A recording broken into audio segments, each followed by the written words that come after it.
L'action du jour, on va voir Adobe. Adobe, je pense que tout le monde connaît. Hein. C'est tout ce qui touche, c'est des logiciels SaaS pour tout ce qui touche photo, vidéo, etc. Très très belle boîte.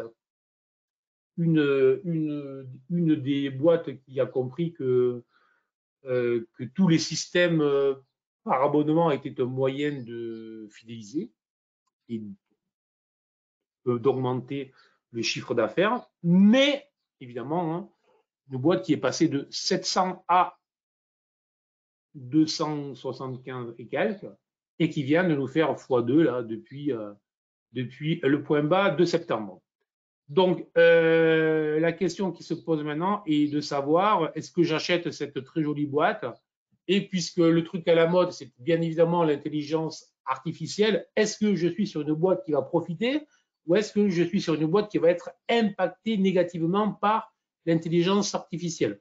Normalement, au vu de ce qu'ils font, on peut penser que grâce à l'intelligence artificielle, ils seront en mesure de proposer à leurs clients des outils très adaptés, plus faciles et plus utiles encore. Donc, a priori, c'est plutôt une des boîtes qui va en profiter et il suffit de voir comment il y a eu cette accélération durant ces derniers jours avec la bulle, parce que c'est clairement une bulle autour de l'intelligence artificielle pour se dire oui, c'est bon, je vois bien que c'est ça le sujet. Bon.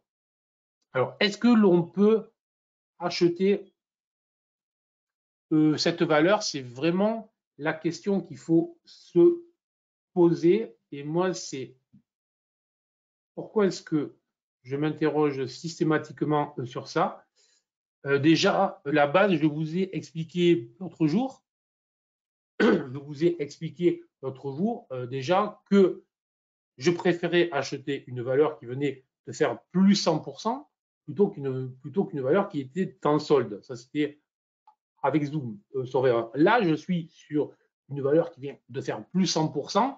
Est-ce que je peux être à l'achat? Oui, je peux être à l'achat. Oui, je suis intéressé. Est-ce que pour autant, je dois courir après le papier? C'est une expression que j'adore, mais que je ne fais jamais. Je ne cours jamais après le papier. Je préfère rater une occasion plutôt que de me laisser envahir par des émotions d'euphorie ambiante générées par les autres opérateurs. Voilà, on n'est pas sur un mode jeu lorsqu'on investit. Et donc là, ce que je vois typiquement, 16 juin, 16 juin, alors 16 juin, je vous rappelle, c'était il y a une semaine, c'était le jour de l'échéance, option, action, futur, etc. Option, action, option, indice, futur. Bon.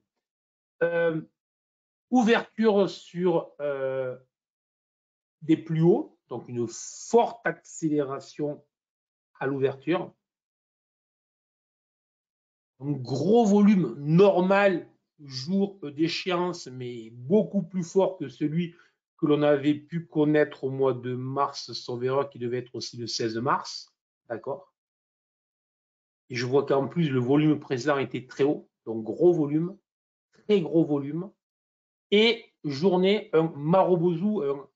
Marobozu, je vous rappelle, c'est un grand chandelier baissier.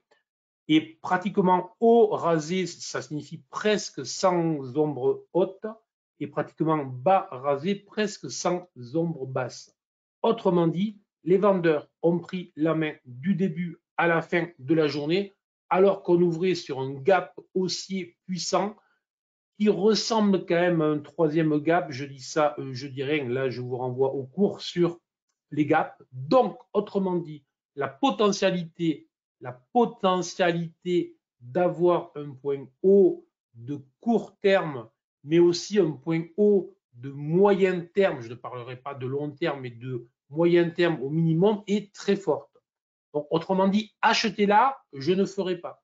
Donc, je dois maintenant m'intéresser quels sont les niveaux sur lesquels je vais pouvoir commencer à me positionner à l'achat.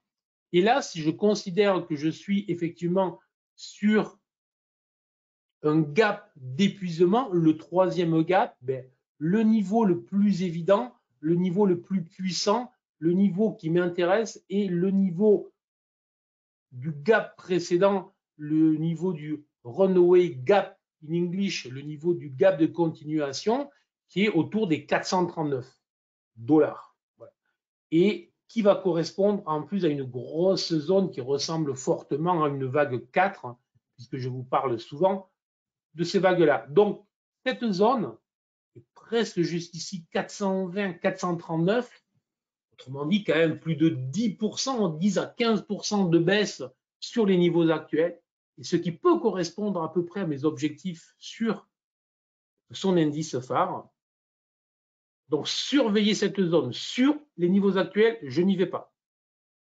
J'attends, je patiente, et je vais pouvoir placer des ordres d'achat sur repli pour éviter d'avoir le nez collé sur la valeur tous les jours.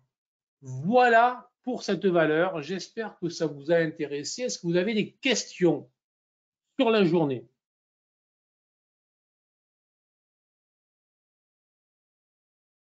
Super analyse. Merci Edmond. Ça me fait plaisir. Eh bien, merci. OK. Les abonnements, c'est comme les impôts. Tu prends l'habitude. Oui, oui, c'est ça. C'est exactement ça. Très clair. Super, comme toujours. Très intéressant.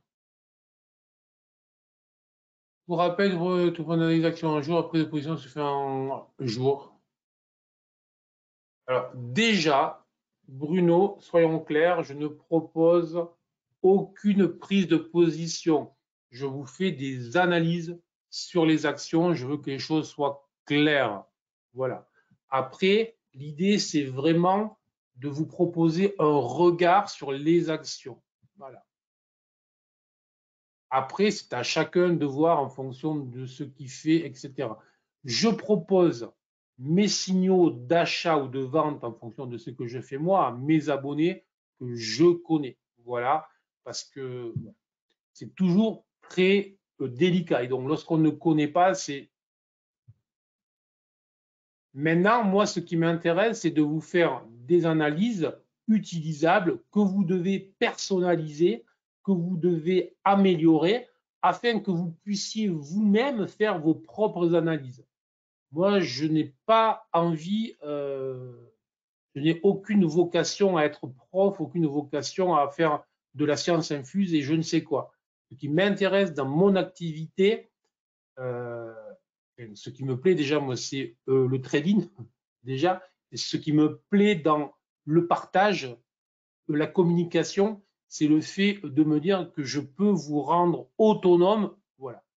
Et comment est-ce qu'on rend les autres autonomes? Ben, par l'exemple, en disant, tiens, j'avais prévu ça, je l'ai fait, ça a marché, tiens, j'avais prévu ça, je l'ai fait, j'ai perdu. Parce que le trading, c'est ça. Voilà. Aucune question, tout est dit. Merci, merci beaucoup. Comme d'habitude, instructif, intéressant. Merci. De toute façon, c'est le principe. Merci, bon travail pour cette semaine. Bonne journée. Merci. OK, je comprends. OK. Allez, sur ce, très bonne journée à toutes et tous. 11 heures pour ceux qui savent. Et voilà. Allez, très bien, précis, sérieux. Merci, merci, merci, Luc. C'est un plaisir. Précis, sérieux, concentré, on gère le risque. Winaram, c'est ça. Merci pour ce super boulot. Merci infiniment encore une fois. Vous êtes super. Top. Vous êtes là d'ailleurs. Je suis honoré. Franchement, c'est du plaisir. Allez, ciao, ciao. Bye. À demain matin, 8 h.